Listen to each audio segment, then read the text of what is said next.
Welcome to English Life Stories. Looking to improve your English naturally? Here we grow together through meaningful stories, spoken slowly, clearly, and with joy. Just press play, unwind, and enjoy every step of the journey. When machines grew wings and dreams found altitude. It didn't start with war. It started with wonder. A long time ago, before satellites watched us from above, before wedding videos were filmed from the sky, before drones became tools of war or toys for children. Someone looked up and asked, what if a machine could fly without a pilot? Not with wings like a bird, not with a soul like a man, but with something new, something quiet, obedient, and invisible. That question did not come from power. It came from pain.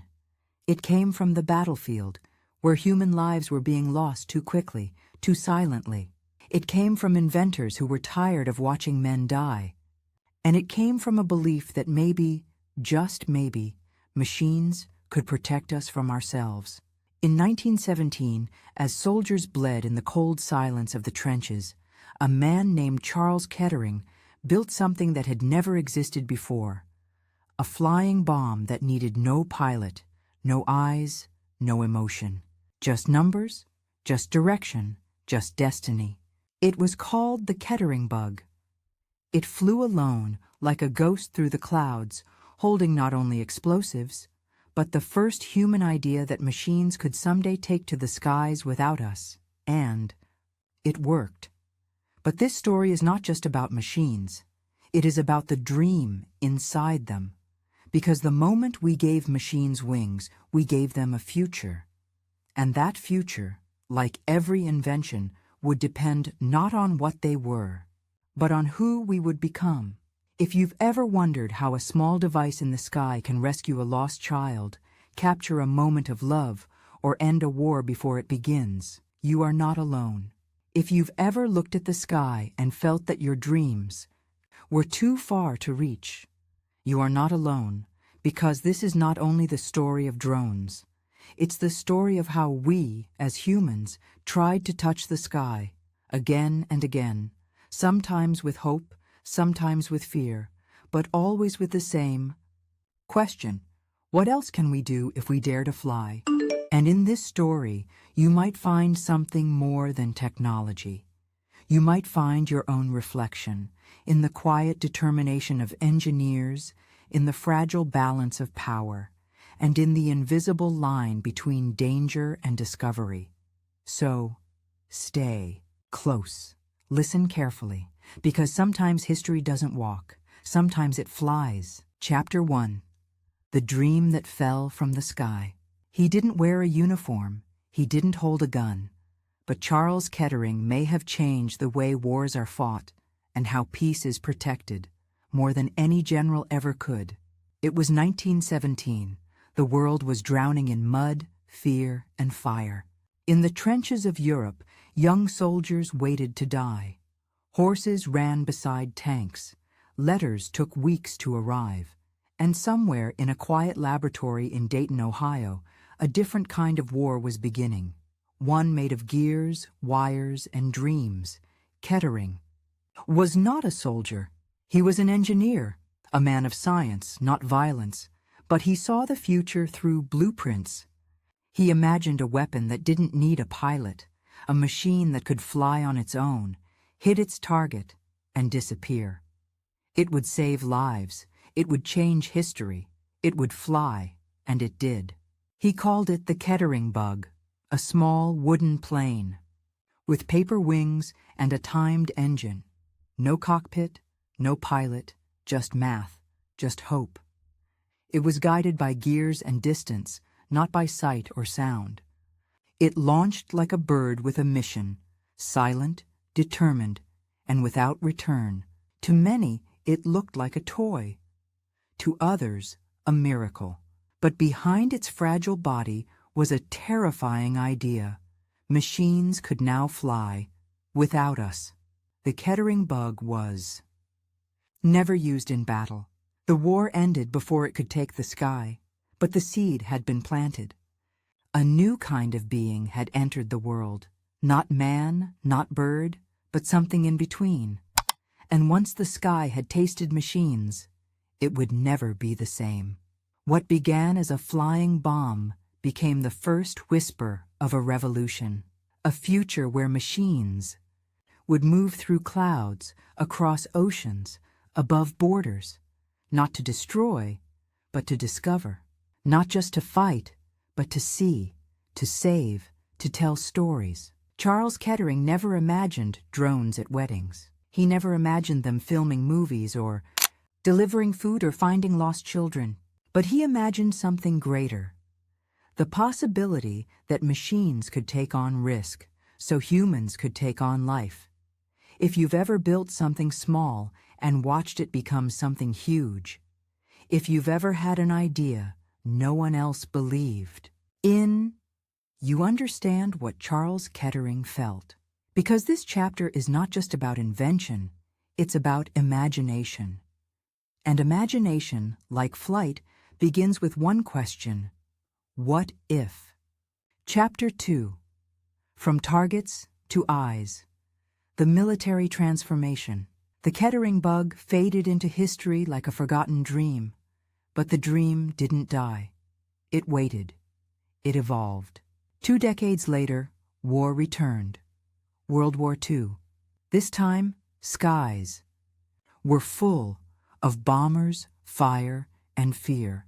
And once again, engineers were called to do the impossible. See the enemy before the enemy sees you. The British were the first to respond with something bold: the Queen Bee. It wasn't a queen, and it wasn't alive. It was a small aircraft, controlled by radio waves, used to train anti-aircraft gunners. Soldiers would shoot at it, practicing how to bring down enemy planes. Ironically, it was a drone meant to die, so others could survive.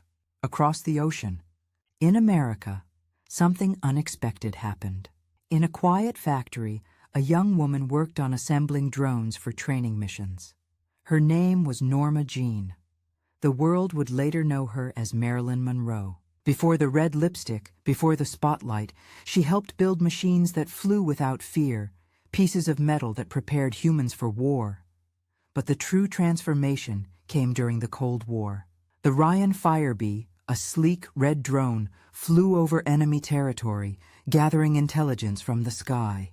It didn't shoot, it didn't explode, it watched. And sometimes it was shot down. But it changed everything, because now machines could replace human spies. Then came a name that few knew, but all would one day feel: Abraham Karam. And E.K. Israeli engineer, quiet and focused, he built drones in his garage after moving to America. His creation was called Amber. It could fly for hours, watching without rest. That project later evolved into something that changed the future: the MQ-1 Predator. The Predator wasn't just a camera in the sky. It became the first drone to fire missiles. It could see and strike. It could observe and decide. Suddenly, the line between watching and acting disappeared. War no longer needed a pilot in the cockpit, just a signal, just a target. And so, drones became soldiers. From the Queen Bee to the Reaper, they evolved from practice tools into precision weapons. And with every version, the distance between man and machine grew smaller. Or maybe the distance between power and conscience grew wider. If you've ever watched something change its purpose, from harmless to dangerous, from useful to feared, you know what happened here. Drones that once flew as targets were now choosing targets. And yet, this is only the beginning. Because not all drones were made for war. Some were made to tell stories, to save lives, to capture beauty from above. Chapter 3. The Camera That Learned to Fly. Drones in Cinema and Photography. Once, they flew to destroy. Now, they fly to create. It's strange how technology born in war often finds a second life in art. But that is what happened with drones. They were made to spy, to strike, to serve. But somewhere along the way, they learned to see differently, not just with precision, but with feeling. In Hollywood, drones first appeared as characters. In Oblivion, 2013, they were machines of control. In Eye in the Sky, 2015, they were weapons of moral dilemma. In Spider-Man Far From Home, 2019, they became part of illusion and fear. But off-screen, something even more powerful was happening. Drones weren't just in the story. They were telling it. Filmmakers began to use drones not as tools of war, but as storytellers of sky. Cameras that once stayed on tripods or tracks now soared over mountains, rivers, and cities. With drones like the DJI Inspire 2 and FreeFly Alta, cinematographers discovered new language, one made of motion, silence, and perspective. The Revenant. Remember those breathtaking forest scenes? Skyfall, the chase above the rooftops, Mad Max, Fury Road, chaos filmed from above? Drones helped capture it all, not with giant helicopters, but with small machines that flew quietly, freely, like dreams with propellers. And it wasn't just movies. Wedding videos changed. Travel. Blogs transformed. Real estate, tourism, even music videos. They all began to float. Drones made us see what was always there, but from a new angle. But it's more than angles. It's about emotion, because something happens when you rise above. You see the world differently. You feel small, but in a good way. Like you're part of something bigger. Drones gave us that gift. The ability to rise, to look down, and to feel connected. If you've ever watched a drone video of your hometown, or a wedding from above, or a mountain you may never climb, and felt something move inside you, that's what this chapter is about. Drones are not just machines, they are mirrors of the human soul. Always curious, always searching, always trying to capture a moment before it disappears. And this gift of flight, it didn't stop at movies. It kept going, into fields, into forests, into lives. Chapter 4. Farming from the Sky. Drones in Agriculture. Not all revolutions are loud. Some happen in silence, in wide open fields where machines fly low, unnoticed, above rows of crops.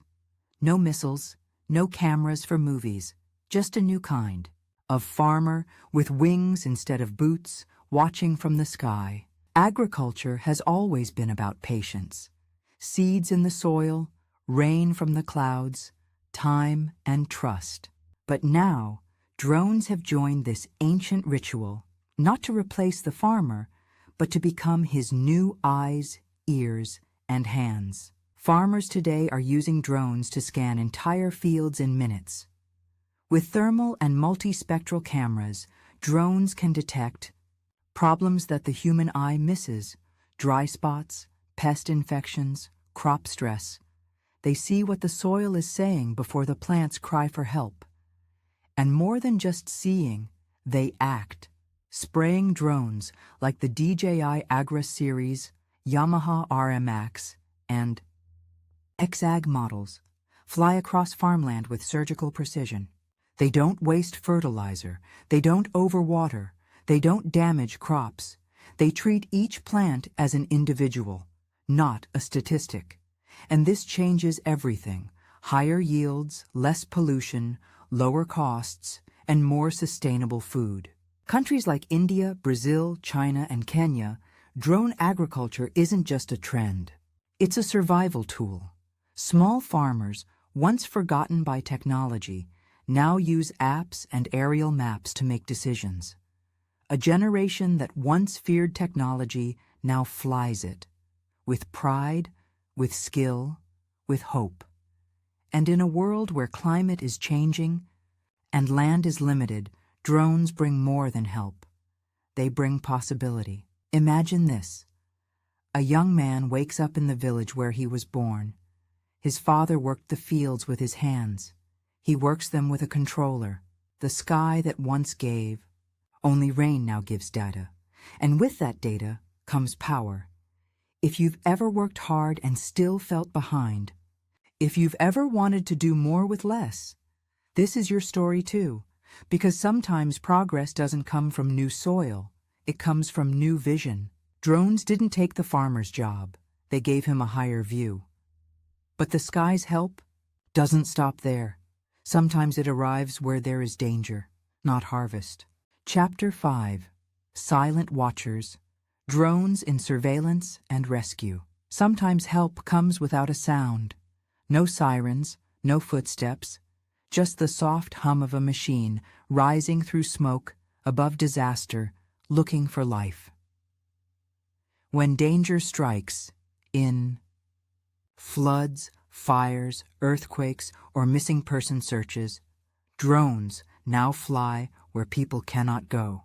They move fast, they reach deep, they see everything and they ask for nothing. In the aftermath of landslides, drones fly over unstable ground, locating survivors without risking more lives. When a child goes missing in a forest, drones with infrared vision scan the trees, even in darkness. And in wildfires, drones like the DJI Matrice 300 or Autel Evo 2 Dual fly through thick smoke, mapping the heat, guiding firefighters before it's too late. But it's not just nature. It's cities, it's homes, it's everyday life. Drones now guard buildings, patrol borders, and monitor traffic accidents. Police departments use them to find suspects without risking officers. NGOs use them to deliver supplies in crisis zones. Firefighters send them into burning buildings to see what's happening before they enter. In every case, the drone becomes more than a machine. It becomes a protector. And yet, there is a shadow. For every drone saving a life, there is another. One watching, silently, constantly. Security can turn into surveillance. Protection can become control. The same machine that finds a lost child can also track every move you make. So we ask, are they guardians or spies? The truth is not in the drone. It's in the pilot, the purpose, the choice. If you've ever been afraid to ask for help or felt like someone was watching you too closely, you understand this chapter. Because drones are not good or bad.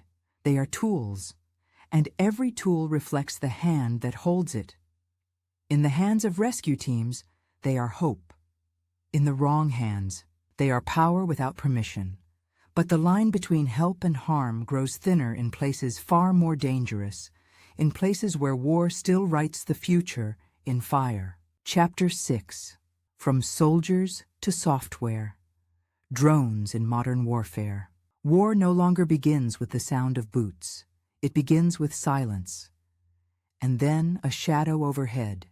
In Ukraine, in Syria, in hidden conflicts around the world, drones have changed. The rules. They are not only weapons of armies. They are now weapons of civilians, hackers, and software. The battlefield has moved to the sky and into the code. The Bayraktar TB2, developed in Turkey, became a symbol of resistance in Ukraine. Cheap, deadly, and precise, it destroyed tanks and artillery from miles away. No pilot risked, no warning given. A flying camera with claws. It turned ordinary soldiers into high-tech warriors. Then came drones like the Switchblade, small enough to fit in a backpack, smart enough to find a target, deadly enough to change the course of a mission. Soldiers no longer carried only guns. They carried launchers for drones that could dive, strike, and disappear. But this isn't just about the machines. It's about how they are controlled. By software, by GPS, by live video from 1,000 miles away. Decisions are made in rooms, not on battlefields. Pilots sit in chairs, not cockpits. Algorithms calculate angles, not instincts. The human hand becomes a click. The human cost, often unknown. In modern warfare, drones are the first to arrive and the last to leave. They map the enemy. They track movement. They strike targets. And sometimes they make mistakes. And yet, countries continue to build more, faster, smarter, cheaper. Not because they love violence, but because they fear being left behind. The race is no longer about courage. It's about code. If you've ever felt powerless in front of something bigger than you, if you've ever watched a decision being made from far away and wished someone had asked your name, you know what this means. Drones in war are not just machines. They are mirrors of our values. They show us how we fight and why. And while the cost in lives is high, the financial cost of drones has changed too. Chapter 7. The Price of Power. How much does a drone cost? Not long ago, only governments owned drones. Now, almost anyone can. Today, you can walk into a store or go online and buy a flying machine for less than the price of a smartphone. And what you choose to do with it, that's where the story begins. For beginners, there are drones like the DJI Mini SE or the Rise Tello. Light, playful, simple to fly. Prices start around $100. With these, children learn how to pilot, and adults rediscover wonder. They don't change the world, but they change your view of it.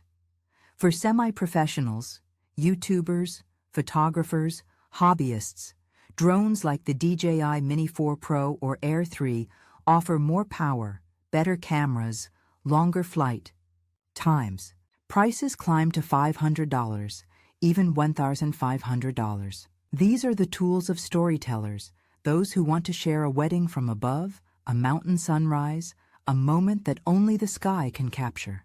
Then come the professionals, filmmakers, news crews, large-scale surveyors. They fly drones like the DJI Mavic 3 Cine or Inspire 3.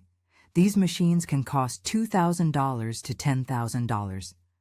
They bring cinema-quality footage to people who once needed helicopters. Beyond that, the industrial level. These are the giants, Matrice, Freefly Alta X, built for farming, inspections, deliveries. Some cost $50,000, others $200,000. They replace teams of workers. They map cities. They scan buildings for heat, cracks, gas leaks. Silent, fast, reliable. And then, the military tier. MQ-9 Reapers, Global Hawks, massive, complex, sometimes invisible to radar.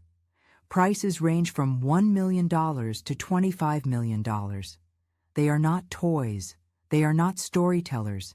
They are decisions with wings. What do we learn from this range? That the sky has a price, and behind every price, there's a purpose. To play, to watch, to help, to sell, to fight. If you've ever bought something powerful and asked yourself, what now? You've stood in this same sky, because every drone is a tool, and every tool carries responsibility. $100 can give you curiosity. $1 million can give you control. But the most important cost of all? The one we don't see on the receipt, the cost of intention. Because machines don't choose what they become, we do, and what we choose writes the culture around us. Chapter 8. When the Sky Speaks, the cultural impact of drones. They're not strange anymore. Once people stopped in the street to watch a drone pass. Now we barely look up. In just a few years, drones moved from future fantasy to everyday presence. And with that, they changed more than airspace. They changed culture. Today, drones are part of life. They hover above wedding ceremonies, capturing first kisses from above. They float beside buildings, inspecting damage after storms. They follow athletes, track wildlife, and live stream protests. In some places, they even deliver pizza or medicine. But beyond function, they've become symbols of power, of innovation, of control. In cities, they're tools of surveillance. In entertainment, they're tools of emotion. In agriculture, they're tools of survival. The same machine that brings joy can also bring fear. The same flight that feels like freedom can feel like being watched. That's why drones force us to ask uncomfortable questions. Who is watching? Why are they watching? And what happens when the watchers are silent, invisible, above us? In some countries, drones are used to track citizens, monitor movements, even predict behavior. In others, they are lifelines for villages without roads. In some homes, they record love. In others, they bring loss, but the machine itself has no opinion. It simply follows orders.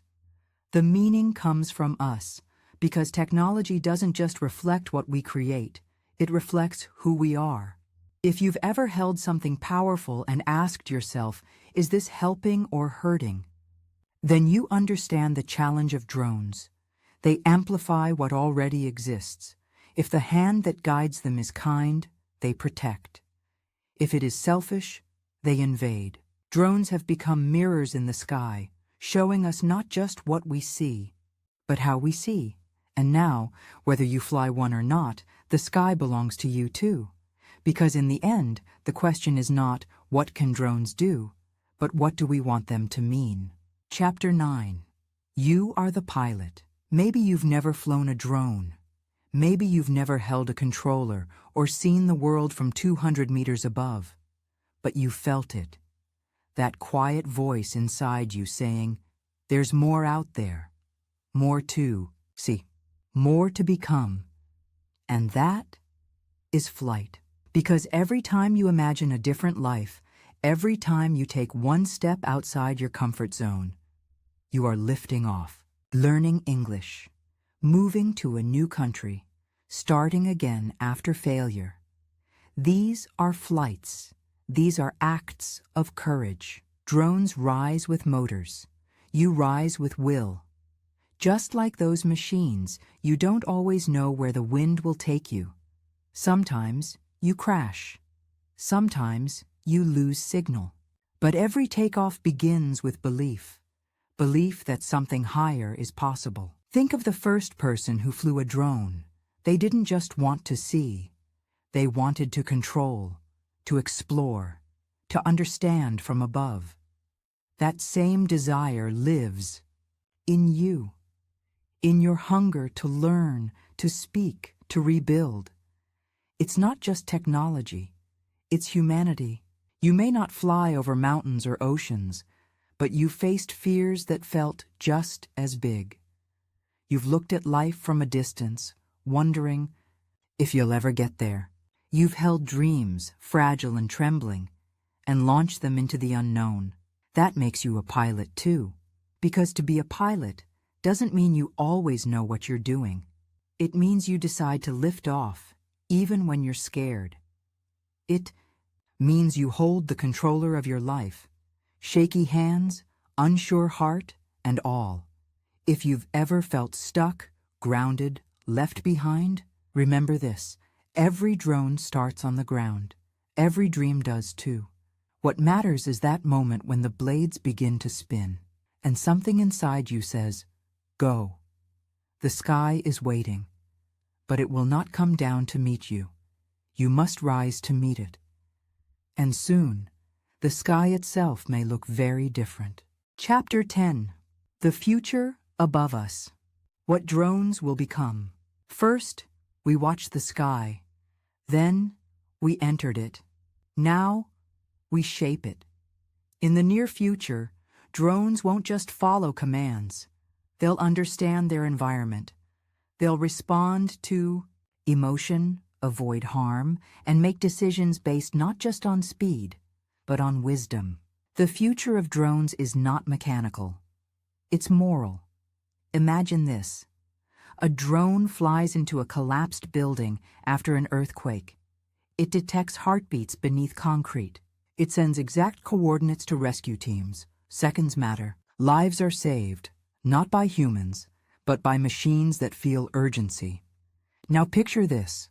A drone delivers a kidney across a crowded city, landing on a hospital rooftop faster than any ambulance ever could. It flies through wind, rain, traffic, not with panic, But with purpose, it doesn't save one life. It redefines how we think of saving lives, and in schools, in forests, in deserts, drones will teach. They'll bring internet to remote villages. They'll record endangered species without disturbing them. They'll sense gas leaks, detect droughts, and protect forests before flames even begin. The cities will adjust too. Rooftops will become runways. Skies will become highways.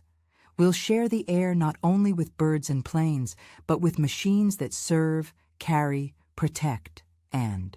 Yet, even in this beauty, there is a shadow, because every innovation brings risk.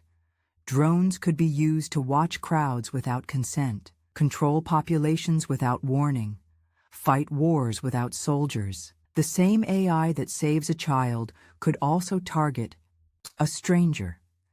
And that's why the question is not about drones. It's about direction. Technology is not destiny. It is a tool, a mirror, a reflection of us. So the real question becomes, what kind of sky will we build? If you've ever hoped that the future could be more kind, more wise, more human, then this is your invitation. Because what drones become will depend on what we believe, what we teach, what we choose, and maybe, just maybe, the most powerful. Drone won't be the fastest or the smartest, but the one guided by the clearest heart. We each inherit a sky. Now it's our turn. Will we fill it with fear or with vision? Conclusion. The story of drones. A mirror in the sky. From trenches to treetops, from war zones to weddings, from silence to stories. This is the journey of drones. But more than machines, they are metaphors. For our fear, our hope, our choices. They began as weapons. They became witnesses. They evolved into storytellers, farmers, healers, protectors. And now they are symbols of something far deeper. The power of perspective. Because what drones truly gave us was not just speed or distance, but a new way to see. From the moment Charles Kettering launched his paper-winged dream into the sky, something changed. Not just in technology, but in imagination. That fragile machine carried more than explosives. It carried the seed of a question. What if we could rise above? Not just physically, but emotionally, spiritually, and you, watching this, learning English, trying to rebuild your confidence, you are not so different from those early inventors.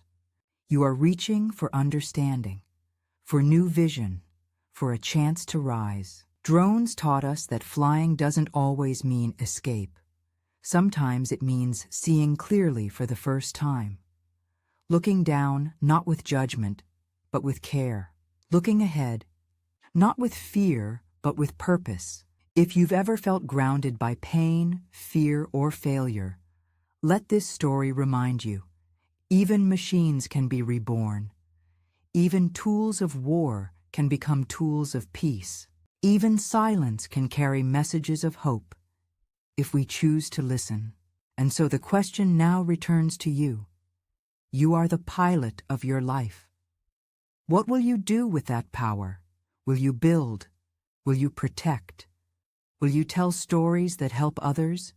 Rise? The sky is not full yet. There is still space for new dreams, new meanings, new directions. Fly wisely, fly bravely, and never forget. Sometimes the most important flight is the one we take inside ourselves.